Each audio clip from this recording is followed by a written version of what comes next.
नमस्कार विद्यार्थी मित्र मैत्रिणींनो, आजच्या या मोफत कार्यशाळेच्या सत्रामध्ये मी श्रीहरी पांडव आपल्या सगळ्यांचं स्वागत करतो। जसं की आपल्याला माहिती आहे, मागच्या 4 दिवसापासून आपण टीईटी परीक्षा 2021 च्या मोफत मार्गदर्शन शाळेचा आनंद घेत आहात। या मार्गदर्शन शाळेमध्ये आतापर्यंत बालमानसशास्त्र, मराठी, इंग्रजी आणि गणित या विषयांचा आपण अभ्यास केलेला आहे। आजच्या सत्रामध्ये आपल्या चर्चेचा विषय हा एक सगळ्यात महत्त्वाचा विषय आहे, तो म्हणजे परिसर अभ्यास। ठीक आहे, पण ह्या परिसर अभ्यासाच्या सत्राला सुरुवात करण्यापूर्वी मला तुमच्याशी काही प्रमाणामध्ये संवाद साधायचा आहे आणि ह्या संवादामधून मी ह्या पूर्ण सत्राविषयी आणि इथून पुढे चालणाऱ्या विविध कोर्सेस विषयी आपल्याला माहिती देऊ इच्छितो। सगळ्यात पहिल्यांदा एजुआ आणि एनलाइट या दोघांचा नेमका नातेसंबंध काय ते सगळ्यात पहिल्यांदा तुम्हाला अधोरेखित करतो। आपल्या सगळ्यांना माहिती आहे की मागच्या जवळजवळ 6 वर्षापासून एनलाइट ही संस्था औरंगाबादमध्ये आणि आपल्या मराठवाड्यामध्ये यूपीएससी, एमपीएससी आणि बँकिंग संदर्भामध्ये विविध प्रकारची मार्गदर्शन विद्यार्थ्यांना उपलब्ध करून देते। मागच्या 5 वर्षामध्ये अनेक अधिकारी हे ह्या संस्थेतून बाहेर पडलेले आहेत, अनेक यशस्वी अधिकारी मी त्यांना म्हणू शकतो। विविध विद्यार्थ्यांनी विविध स्पर्धा परीक्षांमध्ये आजपर्यंत मोठ्या प्रमाणावर यश एनलाइटच्या माध्यमातून कमावलेलं आहे। एनलाइटने ऑनलाईन शिक्षणाचा जो नवीन प्रयोग केलेला आहे त्या प्रयोगाचं नाव एजुआ असं आहे। म्हणजेच आम्ही काय केलंय तर एनलाइटचं जे ऑनलाईन प्लॅटफॉर्म आहे तो एडुआ ह्या स्वरूपामध्ये ठेवलेला आहे। आपलं जे मोबाईल ऍप्लिकेशन आणि वेबसाईट आहे तिचं नाव एजुआ असं आहे आणि ऑफलाईन जे आपले कोर्सेस सगळे चालतात ते एनलाइट या नावाने चालतात। त्यामुळे हे दोन्ही प्लॅटफॉर्म एकच आहेत, यांच्यामध्ये कुठलाही फरक नाही। आता आपण हा जो टीईटी संदर्भामधला जो कोर्स लॉन्च केलाय तो लॉन्च करण्यापाठीमागचं आमचं कारण काय रे सांगतो। आमच्याकडे असंख्य असे विद्यार्थी आहेत की जे स्पर्धा परीक्षेची म्हणजेच यूपीएससी, एमपीएससी आणि बँकिंगची तयारी करतात आणि ते स्वतः एक शिक्षक देखील आहेत। ह्याच सगळ्या विद्यार्थ्यांच्या मागणीमुळे आम्ही यावर्षी टीईटी परीक्षेचा अभ्यासक्रम आणि त्यावर आधारित कोर्सेस लॉन्च करायचं ठरवलं। आता विद्यार्थी मित्रांनो लक्षात घ्या, कुठलाही कोर्स लॉन्च करायचं म्हटलं की त्याचा अभ्यासक्रम, त्याचे प्रश्नपत्रिका यांचा सखोल विश्लेषण आणि अभ्यास आवश्यक आहे। आणि ह्या सगळ्या विश्लेषणांती एक संचालक म्हणून माझ्या समोर आलेली गोष्ट मला तुमच्या समोर शेअर करायची आहे।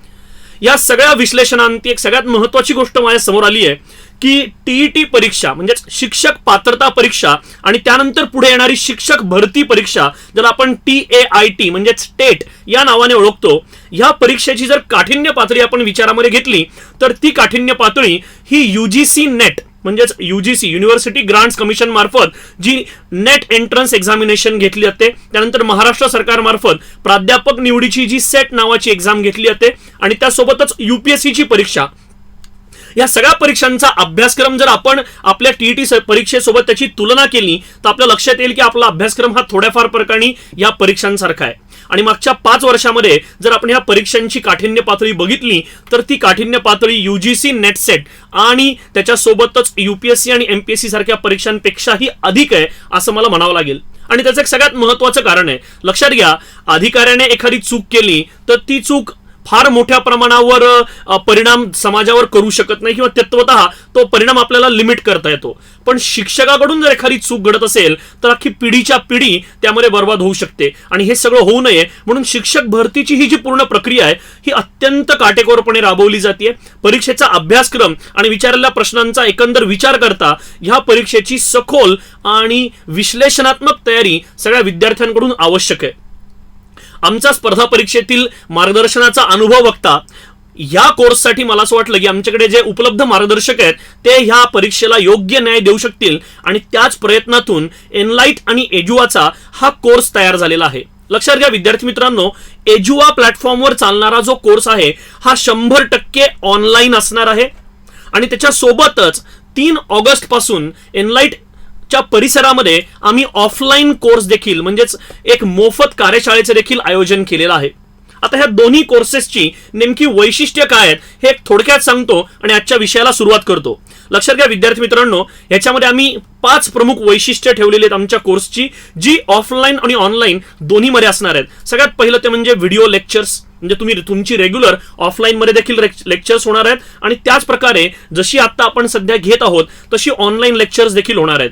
त्याच्यासोबतच प्रत्येक विषयाच्या विस्तृत नोट्स तुम्हाला ऑनलाईन आणि ऑफलाईन दोन्ही माध्यमांमध्ये उपलब्ध करून दिल्या जातील। त्यानंतर सगळ्यात पहिल्यांदा आपण जो आपला टेस्ट प्लॅन म्हणजे प्रॅक्टिस टेस्टचा जो सराव, ज्याला आपण म्हणू शकतो की योजना जी आखलेली आहे, त्याच्यामध्ये पहिल्या ज्या काही टेस्ट आहेत या पूर्णतः सब्जेक्ट निहाय म्हणजे विषय निहाय असतील. आणि विषय निहाय शिकवणी झाल्यानंतर आपण exam oriented practice test series देखील कोर्सच्या अंती घेणार आहोत. त्याच्यासोबतच विद्यार्थ्यांना सगळ्यांना माहिती आहे की सगळ्यांनाच सगळे विषय खूप चांगल्या प्रकारे समजतात असं बिलकुल नाहीये. काही जणांना इंग्रजी विषय अवघड जाऊ शकतो, काही जणांना मराठी विषय अवघड जाऊ शकतो, काही जणांना परिसर अभ्यासामध्ये प्रॉब्लेम असतो. तर ह्या सगळ्या विषयांमध्ये आपण क्लासमध्ये किंवा ऑनलाईन मोडमध्ये भरपूर प्रश्न विचारू शकत नाही आणि त्यामुळे आपल्या शंकांचं योग्य ते निरसन होत नाही. याच्यासाठी आम्ही आमच्या कोर्समध्ये एक अतिशय महत्त्वाचं फीचर ऍड केलेलं आहे.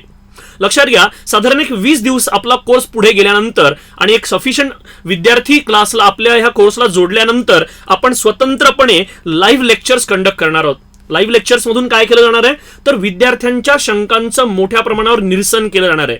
आणि त्याच्या सोबतच याच्यामध्ये आम्ही अजून एक फीचर ऍड करतोय जे तुम्हाला इतर कुठल्याही कोर्समध्ये सापडणार नाहीये. ते म्हणजे आपण फोनवरून व्हिडिओ कॉल असेल, व्हॉट्सअप कॉल असेल किंवा आपला नॉर्मल व्हॉइस कॉल असेल, याच्या मार्फत आमच्या तज्ज्ञ शिक्षकांसोबत आपण 1 to 1 म्हणजे फेस टू फेस कम्युनिकेशन करू शकता. आणि ह्यामधून तुमचे जे काही डाऊट्स आहेत, तुमच्या ज्या काही समस्या आहेत, त्या समस्यांचं निराकरण करू शकता. लक्षात घ्या विद्यार्थी मित्रांनो, या पूर्ण सगळ्या ऍक्टिव्हिटीचा एकच मोटो असणार आहे की जास्तीत जास्त विद्यार्थ्यांना या शिक्षक पात्रता परीक्षेमध्ये यश मिळवून देणे.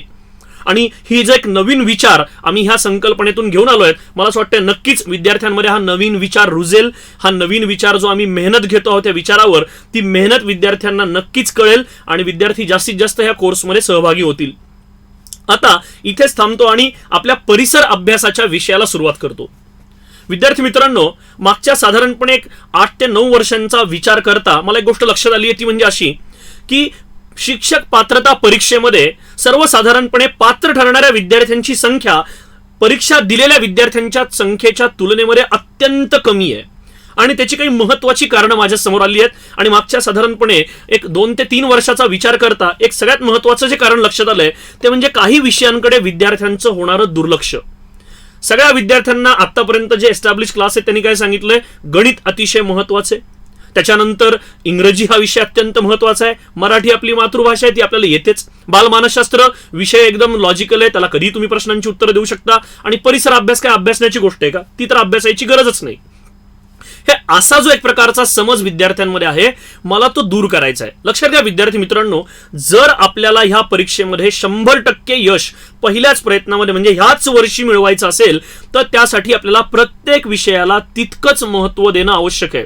आणि मागच्या काही वर्षांच्या प्रश्नपत्रिका पाहता परिसर अभ्यास या विषयाला मला असं वाटतं आपण विशेष महत्त्व द्यावं. आणि त्यामुळेच मी आज परिसर अभ्यासाचं महत्त्व देखील सांगणार आहे आणि परिसर अभ्यासावर विचारलेले प्रश्न आणि त्या प्रश्नांची उत्तरं कशी दिली जावी या संदर्भामध्ये देखील आपण चर्चा करणार आहोत.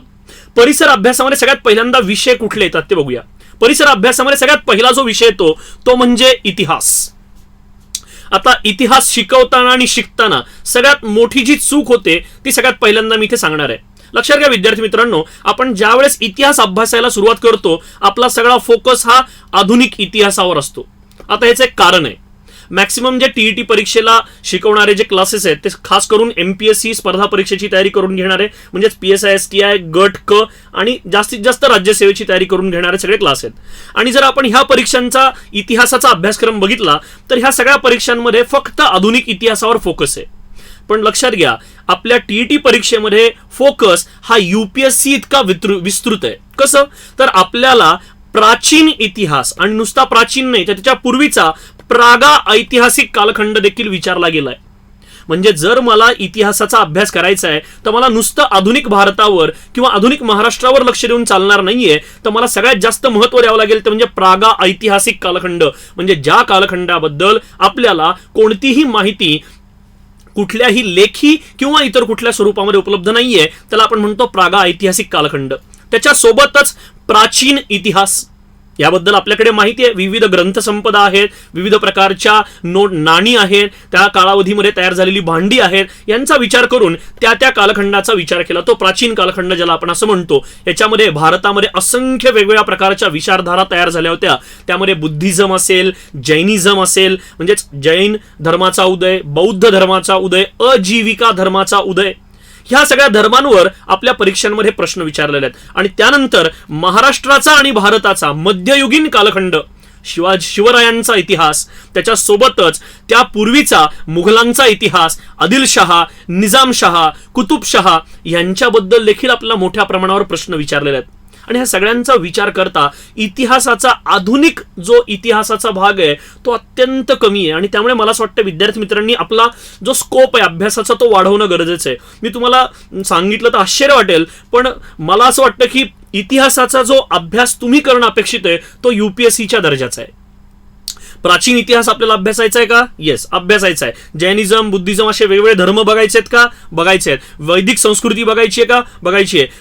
सिंधू संस्कृती बघायची आहे का? बघायची. ह्या सगळ्या संस्कृतींचा आपल्याला अभ्यास करणं गरजेचं आहे. आणि त्यामुळे मला असं वाटतं की आपल्या अभ्यासाचं आपण जे स्कोप आहे, जी एक सीमा आहे ती थोडीशी वाढवणं इथे गरजेचं आहे. त्यानंतर दुसरा जो विषय तो आहे नागरिक शास्त्र, तितकाच महत्वाचा, ज्याला आपण राज्यशास्त्र थोडंसं ऍडव्हान्स स्टेजमध्ये म्हणतो. 8वी 9वी 10वीला गेलं की राज्यशास्त्र होतं. आता हे नागरिक शास्त्र देखील कशावर अवलंबून आहे? तर स्थानिक स्वराज्य संस्था, त्यानंतर आपल्याकडच्या लोकसभा, राज्यसभा. आता इथे मला असं वाटतं MPSCची तयारी करणारे जे विद्यार्थी आहेत, म्हणजे शिक्षक बांधव MPSCची देखील तयारी करतात, त्यांना थोडासा इथे फायदा होतो का? कारण नागरिक शास्त्र जे PSISTला शिकवलं जातंय तेच इथे देखील शिकायला मिळणार आहे. ओके, त्याच्यासोबत पुढचा जो विषय तो म्हणजे भूगोल. आता लक्षात घ्या, MPSCचा जो भूगोल आहे तो केवळ आणि केवळ महाराष्ट्राशी निगडीत आहे. पण आपल्याला TET परीक्षेमध्ये विचारला जाणारा जो भूगोल आहे तो थोडासा विस्तृत स्वरूपाचा आहे. इथे सामान्य भूगोलावर विचारलेले प्रश्न मला अधिक दिसत आहेत. महाराष्ट्रावर विचारले नाहीत अशातला प्रकार नाही, भारतावर विचारले नाहीत अशातला प्रकार नाही, पण भूगोलाच्या ज्या मूलभूत संकल्पना आहेत त्यांच्यावर आधारित प्रश्न हे प्रामुख्याने आपल्याला परीक्षेमध्ये विचारले जातात. आणि त्यामुळे मला असं वाटतं भूगोलाचा अभ्यास देखील तुम्हाला थोडासा वाढवावा लागणार आहे. आणि त्याच्यासोबत जो शेवटचा विषय आहे तो म्हणजे विज्ञान, परिसर अभ्यासामध्ये येणारा. विज्ञानाचे आता 3 भाग पडतात, त्याच्यामध्ये भौतिकशास्त्र, रसायनशास्त्र आणि जैवशास्त्र. पण 1ली ते 5वीचा म्हणजे पेपर 1चा जो परिसर अभ्यास आहे त्याच्यामध्ये आपल्याला इतक्या विस्तृत स्तरावर जायची गरज नाही. आपण विज्ञान म्हणून जरी एक विषय अभ्यासला तरी मला असं वाटतं तेवढं आपल्यासाठी सफिशियंट असणार आहे. आता ह्या सगळ्यांचं वेटेज विचारात घेता मला असं वाटतंय विद्यार्थ्यांनी परिसर अभ्यासाकडे विशेष लक्ष देणं गरजेचं आहे. आता ते लक्ष देणं का गरजेचं आहे तर आपल्याला प्रश्नांवरून लक्ष देईल. चला काही प्रश्न बघूया. पहिला प्रश्न हा सर्वसाधारणपणे भूगोल आणि अर्थशास्त्राशी निगडीत आहे. बघा प्रश्न काय, आर्थिकदृष्ट्या महत्वाची वने खालीलपैकी पर्यायामधील कोणती? आता याच्यामध्ये 4 वनं दिलेली आहेत. आता आपल्याला वन म्हटलं, जंगल म्हटलं की जंगलामधून आपल्याला विविध प्रकारचे काय मिळतात तर संपत्ती मिळते, ज्याला आपण वन्य संकलन असं म्हणतो.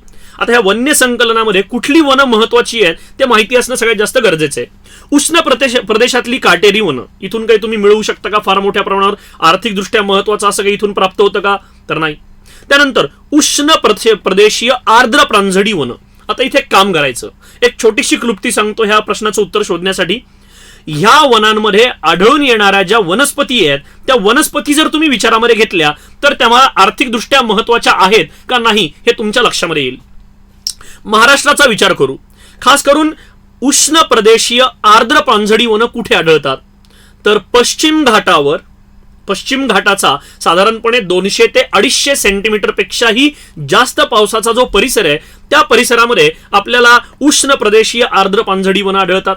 आणि त्याच्यासोबतच विदर्भाचा जो अत्यंतिक पावसाचा म्हणजेच गोंदिया, गडचिरोली, चंद्रपूर हे जे जिल्हे आहेत ह्या जिल्ह्यांमध्ये असलेला जो वन्य भाग आहे त्याला आपण उष्ण प्रदेशीय आर्द्र प्रांजडी वन असं म्हणू शकतो. आणि ह्या वनांमध्ये आढळणारं सगळ्यात महत्वाचं झाड कुठलं आहे ते सांगतो, सागवान. सागवान ज्याला आपण म्हणतो, कशासाठी वापरतात सागवान तर सगळ्या जवळजवळ फर्निचर मेकिंग मध्ये असेल किंवा आपल्या घरामध्ये वापरासाठीच्या वस्तू असतील लाकडी, या सगळ्या आपण कुठून मिळवतोय तर आर्द्र प्रांजडी वनांमधून. मग साहजिकच आर्थिकदृष्ट्या महत्वाची कुठली आहेत? आर्द्र प्रांजडी वन. पण मग निमसदाहरित वन महत्वाची आहेत का तर तिथे देखील आपल्याला सागवान आढळतं. पण जर आपण एरियाच्या दृष्टिकोनातून जर बघितलं तर उष्ण प्रदेशीय आर्द्र प्रांजडी वन ही सगळ्यात जास्त महत्वाची ठरतात. लक्षात घ्या, खारफुटी वन महत्वाची आहेत पण ती आर्थिक दृष्ट्या नाही, ती पर्यावरण दृष्टिकोनातून. आता पर्यावरण दृष्टिकोनातून ही कशी महत्वाची आहेत, तर खारफुटी वनांमुळे आपल्याकडे येणाऱ्या ज्या सागरी लाटा आहेत किंवा सुनामी सारख्या लाटा आहेत किंवा एखाद्या चक्रीवादळादरम्यान तयार झालेल्या मोठ्या प्रकारच्या वादळी लाटा आहेत, या लाटांपासून किनारपट्टीचं संरक्षण ज्या वनांमुळे होतं त्यांना आपण खारफुटीची वन असं म्हणतो. याचं उत्तर काय असणार आहे, मग साहजिकच मग ह्याच्यासाठी तुम्हाला काय करावं लागेल, तर सगळ्या वनांचा अभ्यास करावा लागेल. प्रत्येक वनामध्ये होणाऱ्या झाडांचा अभ्यास, वनस्पतींचा अभ्यास करावा लागेल आणि त्या वनस्पतींचे आर्थिक, पर्यावरणीय आणि सामाजिक फायदे हे आपल्याला विचारात घ्यावे लागतील. ते जर आपण लक्षात घेतले तर मला असं वाटतं आपल्याला ह्या प्रश्नाचं उत्तर सहज देता येईल. त्यानंतर पुढचा प्रश्न बघूया. पुढचा प्रश्न बघा कशाशी निगडित आहे. हा आहे मानवी शरीराशी म्हणजेच बायोलॉजी, जीवशास्त्राची किंवा शरीरशास्त्राशी निगडित आहे. शरीरशास्त्रामध्ये आपण अभ्यासतो की आपल्याकडे वेगवेगळ्या प्रकारच्या ग्रंथी आहेत आणि ह्या ग्रंथी एक प्रकारचा ग्रंथ स्त्रवतात. त्याला इंग्रजीमध्ये आपण मोठ्या प्रमाणावर हॉर्मोन्स असं म्हणतो. ही हॉर्मोन्स ह्या ग्रंथींकडून स्त्रवली जातात आणि ही एक प्रकारे संदेश वहनाचं देखील काम करतात. आता याच्यामध्ये संदेश वहनाचं काम नेमकं कुठून होतं बघा. पीयूषिका नावाची एक ग्रंथी असते. जठर देखील एक ग्रंथी आहे. त्यानंतर लसिका, केशिका ह्या वेगळ्या आहेत, पण जठरामध्ये देखील विविध प्रकारची एन्झाईम्स किंवा ज्याला आपण म्हणजे हॉर्मोन्स सिक्रीट होतात. पण सगळ्यात महत्वाचं जे आहे तिचं नाव आहे पीयूषिका, ज्याला पिच्युटरी इंग्रजीमध्ये त्याला काय म्हटलं तर पिट्युटरी ग्लँड. ही ग्लँड काय करते तर अशा प्रकारचा स्त्राव स्त्रवते ज्यामुळे एखाद्या प्राण्याची, खास करून मानवी शरीराची वाढ होण्यासाठी या पीयूषिका सगळ्यात जास्त महत्वाचा रोल प्ले करतात. मग हे एक रासायनिक संदेशवन आहे का, तर कसं ते बघा. पीयूषिका ग्रंथीने एक स्त्रव स्त्रवल्यानंतर शरीरामधल्या इतर ज्या ग्रंथी आहेत त्या सक्रिय होतात आणि मोठ्या प्रमाणावर कार्य करायला लागतात. हे एक प्रकारे कुठल्या प्रकारचं संदेशवहन आहे, रासायनिक संदेशवहन आहे. आणि हे रासायनिक संदेशवहन घडून आणणारी ग्रंथी कुठली आहे, पीयूषिका नावाची ग्रंथी. इंग्रजीमध्ये तिला आपण म्हणतो पिट्युटरी ग्लँड. आता याच्यासाठी आपल्याला काय अभ्यासावं लागेल तर शरीरशास्त्राचा अभ्यास करावा लागेल. शरीरशास्त्रामध्ये आढळून येणाऱ्या विविध प्रकारच्या ग्रंथी आणि त्या ग्रंथींचं महत्व आणि त्या संदेशवहन कसं करतात, एक ग्रंथी दुसऱ्या ग्रंथीवर कशी अवलंबून आहे याचा विचार केला तर ह्या प्रश्नाचं उत्तर आपल्याला सहज सापडणार आहे. त्यामुळे लक्षात घ्या विद्यार्थी मित्रांनो, परिसर अभ्यास जो आपला विषय आहे त्या विषयामध्ये अगदी छोट्या छोट्या गोष्टींचा आपल्याला विचार करायचा आहे. त्यानंतर बघूया पुढचा प्रश्न. हा प्रश्न विचारला होता परीक्षेमध्ये आणि हा प्रश्न आहे धूम्रपाना संदर्भामध्ये. धूम्रपान करताना खालीलपैकी कोणते घातक पदार्थ निर्माण होतात. धूम्रपान ही एक अतिशय वाईट सवय म्हणून आपण ओळखतो. धूम्रपान हे सार्वजनिक क्षेत्रांमध्ये काय करण्यात आलेलं आहे, त्याच्यावर निर्बंध आहे, त्याच्यावर बंदी आहे. धूम्रपानातून हे तीनही पदार्थ बाहेर पडतात. लक्षात घ्या, तीनही पदार्थ. निकोटीन जी तंबाखू असते या सिगरेटमध्ये, ती तंबाखू निकोटीन बाहेर पडते. टार हा देखील बाहेर पडतो जो तुमच्या फुफ्फुसामध्ये अडकतो आणि ज्यापासून तुम्हाला मोठ्या प्रमाणावर कर्करोगाचा धोका संभवतो. आणि त्यानंतर कार्बन मोनॉक्साईड, कधीही कुठली गोष्ट जाळल्यानंतर त्यामधून जर ज्वलन पूर्णपणे झालं नाही तर त्यामधून बाहेर पडणारा जो वायू आहे त्याचं नाव आहे कार्बन मोनॉक्साईड. त्यामुळे लक्षात घ्या धूम्रपान करताना तीनही गोष्टी बाहेर पडतात. त्यानंतर पुढचा प्रश्न घेऊया. खालील कारण आणि परिणाम यांचा अर्थ लक्षात घेऊन योग्य पर्याय निवडा. आता आपल्याला पहिल्यांदा अ विधान हे कारण म्हणून दिलंय आणि ब विधान हे परिणाम म्हणून दिलंय. सगळ्यात पहिल्यांदा कारण योग्य आहे का ते बघूया. कारण हे जे विधान आहे ते योग्य आहे का बघू. मला एक सांगा, समुद्राच्या पाण्याची घनता जास्त असते का. उत्तर ह्याचं असणार आहे हो. का. आता का असते त्याच्या पाठीमागं कारण आहे, समुद्राच्या पाण्यामध्ये क्षार विरघळलेले असतात. क्षार मोठ्या प्रमाणावर समुद्राच्या पाण्यामध्ये विरघळलेले असतात आणि क्षारांचं विरघळण्याचं प्रमाण वाढलं की काय होणार आहे तर मोठ्या प्रमाणावर घनता ही पाण्याची वाढत जाणार आहे. आणि जशी जशी पाण्याची घनता वाढत जाईल तसं तसं समुद्राचं पाणी अधिकाधिक जड होत जाणार आहे. ब, समुद्रामध्ये पोहणे अवघड होते का ह्यामुळे. तर ह्या प्रश्नाचं उत्तर मी तुम्हाला एका उदाहरणातून देतो. मला एक सांगा, तुम्हाला सर्वांना मृत समुद्र नावाचा समुद्र माहिती आहे का. मृत समुद्र हा सर्वसाधारणपणे पश्चिम आशियामध्ये आढळून येणारा समुद्र आहे आणि ह्या समुद्रामध्ये तुम्ही आत्महत्या जरी करायला गेलात तरी करू शकणार नाही. का. कारण ह्या समुद्रामध्ये बुडत नाही, कारण याची घनता अतिशय जास्त आहे आणि घनतेमुळे तुम्हाला इतक्या मोठ्या प्रमाणावर खालून फोर्स लावला जातो की जेणेकरून तुम्ही बुडू शकत नाही. पण आता हे जर विचारात घेतलं, बुडू शकत नाही आणि पोहणे ह्या दोन गोष्टी वेगवेगळ्या आहेत. पोहण्यासाठी पाण्याची घनता कमी असणं आवश्यक आहे. म्हणजे तुम्हाला पाण्याचा तुमच्यावरचा जो दबाव आहे तो कमी असेल, पाण्यामध्ये हातपाय मारताना तुम्हाला जास्त काय करण्याची गरज पडणार नाही, शक्ती खर्च करायची गरज पडणार नाही. घनता जितकी कमी तितकं पोहणं सुसह्य, जितकी घनता जास्त तितकं पोहणं काय होणार आहे, अवघड होणार आहे. आणि त्यामुळे दुसरं देखील विधान बरोबर आहे. आणि त्यामुळे ह्या प्रश्नाचं उत्तर असणार आहे दोन्ही अ आणि ब योग्य, आणि अ आणि ब हे कारण आणि परिणाम सोबत आहेत. त्यानंतर पुढचा प्रश्न बघूया. अन्न साखळीतील द्वितीय भक्षक प्राणी खालीलपैकी कोणते? आता याच्यामध्ये सगळ्यात पहिल्यांदा आपल्याला फूड चेन किंवा इंग्रजीमध्ये त्याला फूड चेन असं म्हटलं जातं, मराठीमध्ये त्याला आपण म्हणतो अन्न साखळी म्हणजे काय हे माहिती पाहिजे. अन्न साखळी म्हणजे काय? अन्नासाठी एक सजीव ज्यावेळेस दुसऱ्या सजीवावर अवलंबून असतो आणि त्यांच्या अवलंबित्वावरून एक मालिका तयार होते आणि त्या मालिकेला आपण नाव देतो अन्न साखळी. उदाहरणादाखल गवत. गवतावर अवलंबून कोण आहे? गवतावर अवलंबून आहे समजा हरिण. हरणावर अवलंबून कोण आहे? तर हरणावर अवलंबून आहे समजा लांडगा. लांडगा कोण खाऊ शकतं? तर सिंह मारून खाऊ शकतो लांडगा. म्हणजे ही झाली अन्न साखळी. अजून एक अन्न साखळी सांगतो, गवत आहे. गवतावर जगणारा, गवत खाणारा एक कीटक आहे. ह्या कीटकाला कोण खातं? बेडूक. या बेडकाला कोण खातं? साप. आणि ह्या सापाला कोण खाणार आहे? तर गरुड किंवा घार. ह्या सगळ्या ज्या अन्नाच्या आपण प्रक्रिया बघितल्या याला आपण म्हणतो अन्न साखळी. आता अन्न साखळीमध्ये आपल्याला काय शोधायचंय? द्वितीयक भक्षक शोधायचा आहे. भक्षक म्हणजे काय? जो इतरांचं भक्षण करून जगतो. आता याच्यामध्ये प्राथमिक भक्षक कोण आहे बघा. बेडूक हा प्राथमिक भक्षक आहे आणि साप हा द्वितीयक भक्षक आहे. तसंच इथं जर आपण बघितलं वटवाघूळ, वटवाघूळ हे फळं खाऊन देखील जिवंत राहतं आणि कीटक खाऊन देखील जिवंत राहतं. त्यामुळे वटवाघूळ हा द्वितीय भक्षक ठरतो का? नाही. घुबड बघूया. घुबड कोणाला खातं? घुबड खातं उंदराला. किंवा घुबड अजून कोणाला खाणार आहे? सापाला खाऊ शकणार आहे. किंवा घुबड अजून कोणाला खाणार आहे? तर बेडकाला खाऊ शकणार आहे. गरुड जर आपण बघितलं तर गरुड सगळ्यात वरचा आहे, त्यामुळे तो द्वितीयक भक्षक आहे का? नाही, तो तृतीयक किंवा चतुर्थ श्रेणीचा भक्षक आहे. त्याच्यामुळे गरुड होणार नाही. खार ही पूर्णतः ज्याला आपण म्हणू शकतो फार कमी प्रमाणामध्ये ती भक्षण करते. जास्तीत जास्त ती फळ आणि इतर ज्याला आपण म्हणू शकतो वनस्पतींवर अन्नासाठी अवलंबून असते. मग ह्या सगळ्यांचा विचार करता उत्तर शेवटचं काय आहे? घुबड. आता ह्याच्यासोबत आपल्याला प्रश्न काय विचारले जाऊ शकतात बघा. हा जो प्रश्न आहे अन्न साखळीवरचा, हा परिसंस्था आणि परिस्थितिकी म्हणजेच इकॉलॉजी अँड एन्व्हायरमेंट, इकोसिस्टम यांच्याशी निगडीत आहे. त्याच्यासाठी आपल्याला काय बघावं लागेल? पर्यावरणाचा अभ्यास करावा लागेल किंवा ज्याला आपण म्हणूया पर्यावरणीय भूगोलाचा अभ्यास करावा लागेल. जर तो आपण केला तर ह्या प्रश्नाचं उत्तर आपल्याला सहज शोधता येईल. त्यानंतर पुढचा प्रश्न आहे, देवराई या संकल्पनेची वैशिष्ट्य आणि खालीलपैकी पर्यायामधून ओळखायची आहेत. हे धार्मिक पर्यटन स्थळ आहे का? वनस्पती आणि प्राणी संरक्षणाचा प्राचीन दृष्टिकोन आहे का? उत्तराखंड या राज्यातील प्रसिद्ध वनक्षेत्र आहे का? चिपको चळवळीतील एक भाग आहे? देवराई ही संकल्पना जर तुम्ही बघितली तर महाराष्ट्रामध्ये मोठ्या प्रमाणावर ही संकल्पना आपल्याला बघायला मिळते, देवराई नावाची. आणि ही आहे वनस्पती आणि प्राणी संरक्षणाच्या दृष्टिकोनातून तयार केलेला एक दृष्टिकोन आहे हा. ठीक आहे. त्याच्यासोबतच पुढचा बघूया आता प्रश्न. हा आहे थोडासा संयुक्त राष्ट्राशी, म्हणजे ज्याला आपण म्हणूया हा प्रश्न हा नागरिक शास्त्राशी निगडीत आहे. आंतरराष्ट्रीय संस्था या नागरिक शास्त्रामध्ये आपण शिकतो. आंतरराष्ट्रीय संस्था, राष्ट्रीय संस्था, स्थानिक स्वराज्य संस्था आणि राज्यस्तरावरच्या संस्था.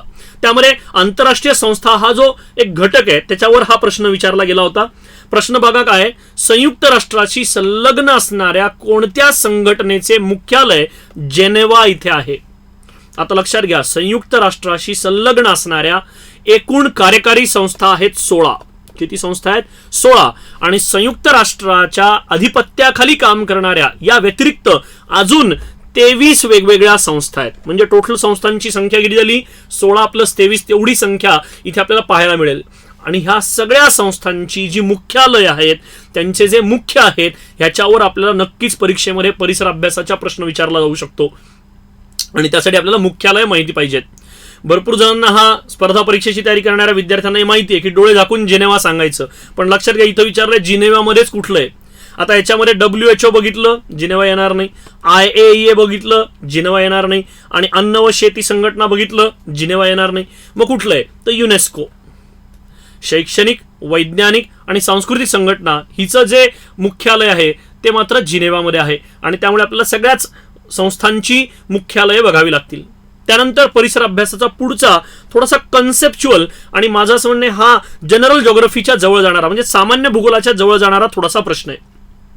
या प्रश्नामध्ये काय विचारलंय बघा, ह्या प्रश्नामध्ये विचारलंय वर्षभराच्या काळात पृथ्वीवर वेगवेगळ्या ऋतू निर्माण होतात, याचे कारण किंवा कारणे खालीलपैकी कोणती आहेत. ऋतू निर्माण होण्यापाठीमागचं कारण विचारलंय. पहिलं कारण तर तुम्ही सहज सांगू शकता, पृथ्वीचे परिभ्रमण. पृथ्वी सूर्याभोवती फिरते, पृथ्वीचा कक्षाचा भाग हा लंब वर्तुळाकृती आहे आणि त्यामुळे पृथ्वीला मिळणारी जी उष्णता आहे ही कमी अधिक होत जाते. त्यामुळे ऋतू किंवा उष्णतेमध्ये कमी अधिक प्रमाण होऊ शकतं. पण लक्षात घ्या, पृथ्वीच्या आसाच्या कलामुळे, पृथ्वीचा आसाचा कल, आता आसाचा कल म्हणजे काय इथं माहिती पाहिजे. पृथ्वी स्वतः भोवती फिरत असताना तिच्या उत्तर ध्रुवापासून दक्षिण ध्रुवापर्यंत जाणारा एक आरपार असा अक्ष तयार होतो आणि पृथ्वी ह्या अक्षाभोवती फिरते असा आपल्याला भास होतो. याला आपण म्हणतो पृथ्वीच्या परिवलनाचा अक्ष. आणि हा जो परिवलनाचा अक्ष आहे हा आपल्या या प्रतलाला, म्हणजे ज्या प्रतलामध्ये पृथ्वी सूर्याभोवती फिरते त्या प्रतलाला तो 66.5 अक्षांशामध्ये कललेला आहे. आणि जर आपण उभ्या अक्षाला जर बघितलं तर सर्वसाधारणपणे तो 23.5 अंशांना कललेला आहे. ह्या कलामुळे पृथ्वीच्या उत्तर गोलार्धामध्ये आणि दक्षिण गोलार्धामध्ये मिळणाऱ्या उष्णतेमध्ये वर्षभरामध्ये फरक पडत जातो. 365 दिवसांमध्ये पृथ्वीच्या एखाद्या विशिष्ट भागाला मिळालेली उष्णता एकसारखी नसते, ती प्रत्येक दिवशी बदलते. 6 महिन्यांसाठी ती वाढते, 6 महिन्यांसाठी ती कमी होते आणि यालाच आपण म्हणतो ऋतू. ऋतू म्हणजे काय, ऋतूंची व्याख्या सांगतो मी इथे. ऋतू म्हणजे पृथ्वीच्या एखाद्या विशिष्ट प्रदेशाला मिळणाऱ्या उष्णतेमध्ये एक नियमित बदल होत असेल तर उष्णता जास्त असलेला कालावधी आणि उष्णता कमी असलेला कालावधी असे 2 वेगवेगळे कालावधी तयार होतात. एकाला आपण म्हणतो उन्हाळा, दुसऱ्याला आपण म्हणतो हिवाळा. हे आहेत पृथ्वीवर तयार झालेले 2 प्रमुख किंवा आद्य ऋतू. आणि हे ऋतुचक्र कशामुळे घडून येतं, पृथ्वीच्या आसाच्या कलामुळे आणि पृथ्वीच्या परिभ्रमणामुळे. आणि त्यामुळे विद्यार्थी मित्रांनो लक्षात घ्या, हे जर आपल्याला अभ्यासायचं आहे तर ह्यासाठी आपल्याला अवकाश भूगोल अभ्यासावा लागेल. जर अवकाश भूगोल तुम्ही चांगला बघितलात, आसाचा कल म्हणजे काय, पृथ्वीची परिभ्रमण कक्षा नेमकी कशी आहे आणि ती होत असताना पृथ्वीच्या उत्तर आणि दक्षिण गोलार्धामध्ये उष्णतेमध्ये होत जाणारा अनुपात, ह्या जर सगळ्या गोष्टी आपण विचारात घेतल्या तर अशा प्रश्नांची उत्तर आपल्याला सहज देता येतील. त्यानंतर पुढचा प्रश्न आहे परत एकदा भूगोलाशी निगडीत.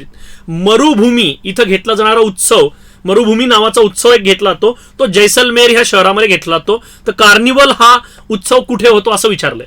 आता हा थोडासा सांस्कृतिक भूगोलाशी निगडीत प्रश्न आहे किंवा संस्कृतीशी निगडीत प्रश्न आहे असं म्हणा. इतिहासामध्ये देखील हा प्रश्न तुम्ही घेऊ शकता. ठीक आहे, सांस्कृतिक घटकांशी निगडीत हा प्रश्न आहे, संस्कृतीशी निगडीत, कल्चरशी निगडीत आहे, आर्ट अँड कल्चर. आणि त्याच्यामुळे आपल्याला जगभर भारतामध्ये पूर्णतः होणारे उत्सव आणि त्या उत्सवांचं महत्व आणि ते कुठे होतात हे माहिती असणं आवश्यक ठरतं. आता मरुभूमी उत्सव कुठे होतो, जैसलमेर. जैसलमेरमध्येच का होतो, कारण जैसलमेरच्या जो वाळवंटी भाग आहे त्याला मरुस्थली असं म्हटलं जातं. काय म्हटलं जातं त्याला, मरुस्थली. मरुस्थलीचा अर्थ काय होतो, ज्या ठिकाणी जैव वस्तुमानाचा अभाव आहे त्याला आपण वाळवंट म्हणतो. राजस्थानी भाषेमध्ये त्याला मरुस्थली असं म्हटलं जातं. आणि ह्या मरुस्थलीमध्ये चालणारा एक उत्सव आहे, त्याचं नाव मरुभूमी उत्सव. त्यानंतर आहे कार्निवल. आता कार्निवल म्हटलं की हे थोडंसं आपल्या डोक्यामध्ये प्रकाश पडायला पाहिजे, हे थोडंसं ख्रिश्चन धर्मियांशी निगडीत कुठला तरी हा शब्द आहे. मग मला एक सांगा, ख्रिश्चन धर्मियांचा प्रभाव महाराष्ट्राच्या आणि भारताच्या कोणत्या राज्यांमध्ये अधिक आहे. सगळ्यात पहिल्यांदा तो आहे म्हणजे केरळ, त्यानंतर कर्नाटक, त्यानंतर गोवा आणि त्यानंतर उत्तर पूर्वेकडची राज्य ज्यांना आपण नॉर्थ ईस्ट स्टेट्स असं म्हणतो. पण आता कार्निवल हे कुठे होतंय तर कोची. कारण इतर कुठलं शहर आहे का की जे सॉरी ह्याचं उत्तर पणजी असं आहे, गोव्यामध्ये हा उत्सव मोठ्या प्रमाणावर घडतो. कारण आपल्या सगळ्यांना माहिती आहे पोर्तुगीजांचं फार मोठ्या कालावधीसाठी अधिराज्य ह्या पणजीवर होतं आणि त्यामुळे इथे रोमन कॅथलिक चर्चचा अतिशय गाढा प्रभाव आहे आणि त्यांच्याकडून येणारी जी उत्सव आहेत ते गोव्यामध्ये आणि पणजीमध्ये खास करून मोठ्या प्रमाणावर चालतात. त्यामुळे कार्निवल कुठे होतं तर पणजीमध्ये. त्यानंतर बघूया पुढचा प्रश्न आणि हा आपला डिस्कशनचा शेवटचा प्रश्न असणार आहे. प्रश्न आहे पश्चिम घाटासंदर्भात. बघा प्रश्न काय आहे, भारतातील पश्चिम घाटाच्या वैशिष्ट्यांपैकी विसंगत असणारी बाब खालीलपैकी पर्यायांमध्ये कोणती? याच्यामध्ये पहिले जर युनेस्कोच्या वर्ल्ड हेरिटेज साईटमध्ये समावेश आहे का? उत्तर आहे येस. लक्षात घ्या, आपण वर्ल्ड हेरिटेज साईट कुठली, दोन प्रकारच्या हेरिटेज साईट असतात. एकाला म्हटलं तर नॅचरल हेरिटेज साईट, नैसर्गिक वारसा स्थळ, आणि दुसऱ्याला म्हटलं जातं सांस्कृतिक वारसा स्थळ. ताजमहाल हे सांस्कृतिक वारसा स्थळ आहे आणि आपला जो पश्चिम घाट आहे ते नैसर्गिक वारसा स्थळ आहे. ते कुठल्या प्रकारचं स्थळ आहे? नैसर्गिक वारसा स्थळ. आणि त्याच्यामुळे आपल्या भारतामधलं हे एकमेव असं नैसर्गिक वारसा स्थळ आहे जे युनेस्कोच्या वर्ल्ड हेरिटेज साईटमध्ये इन्क्लुडेड आहे. त्यानंतर अरबी समुद्र व बंगालच्या महासागराला मिळणाऱ्या नद्यांचा हा प्रमुख जलविभाजक आहे का? उत्तर आहे हो. आता इथे तुम्हाला संकल्पना माहिती पाहिजे, जलविभाजक कशाला म्हणायचं? पावसाच्या पडणाऱ्या पाण्याचे दोन वेगवेगळ्या विरुद्ध दिशांना जाणाऱ्या नदी प्रणाल्यांमध्ये जर विभाजन एखादा पर्वत करत असेल तर त्याला जलदुभाजक असं म्हटलं जातं. आता इथे तुम्हाला मी एक प्रश्न विचारणार आहे, त्याचं उत्तर तुम्ही कमेंट बॉक्समध्ये टाकू शकता. प्रश्न असा आहे की हिमालय हा जलदुभाजक आहे का? ठीक आहे, प्रश्न कळला? हिमालय हा जलदुभाजक आहे का? आणि जर उत्तर आहे असं तुमचं आहे तर ते का, आणि जर उत्तर नाहीये तर ते का? कुठले उत्तर तुमचं असेल त्याचं कारण तुम्ही कशामध्ये लिहायचंय? कमेंट बॉक्समध्ये लिहायचंय. लक्षात घ्या, आपला जो पश्चिम घाट आहे हा एक परफेक्ट वॉटर डिव्हाइड म्हणजेच एक अतिशय उत्कृष्ट असा जलदुभाजक आहे.